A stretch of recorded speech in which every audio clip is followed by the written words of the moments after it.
ಎಲ್ರಿಗೂ ನಮಸ್ಕಾರ. ಆರ್.ಜೆ. ಬಹದ್ದೂರ್ ಅಂತ ಒಂದು ಕವನ.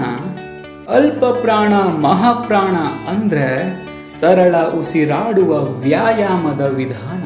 ಪ್ರಾಣವನ್ನ ಆಲಿಸುತ್ತಾ, ಪ್ರಾಣವನ್ನ ಭಾವನೆಯಲ್ಲಿ ಬೆರೆಸುತ್ತಾ, ಉಸಿರಿನ ಪ್ರತಿ ಹೊತ್ತನ್ನು ಅನುಭವಿಸುವುದೇ ಪ್ರಾಣಾಯಾಮದ ಕಲೆ.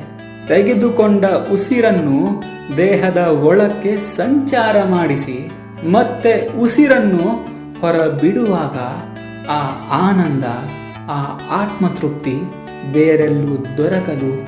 ಇದುವೇ ಪ್ರಾಣಾಯಾಮದ ಆತ್ಮತೃಪ್ತಿಯ ಒಂದು ಕಲೆ ಅಂತ ಹೇಳ್ತಾ ನನ್ನ ಈ ಕವನ ಮುಗಿಸ್ತಾ ಇದ್ದೀನಿ.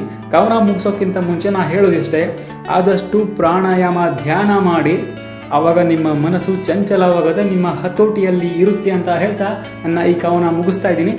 ಇನ್ ಕೇಸ್ ನನ್ನ ಈ ಕವನದಲ್ಲಿ ಸ್ವಲ್ಪ ಏನಾದರೂ ಅರ್ಥ ಇದೆ ಅಂತ ನಿಮ್ಗೆ ಏನಾದರೂ ಅನ್ಸಿದ್ರೆ ಮಾತ್ರ ಮರದೇ ಲೈಕ್ ಮಾಡಿ, ಶೇರ್ ಮಾಡಿ, ಮತ್ತೆ ಚಾನಲ್ನ ಸಬ್ಸ್ಕ್ರೈಬ್ ಮಾಡೋದನ್ನ ಮರಿಬೇಡಿ ಅಂತ ಹೇಳ್ತಾ ನೆನಪಿರಲಿ, ಆರ್.ಜೆ. ಬಹದ್ದೂರ್.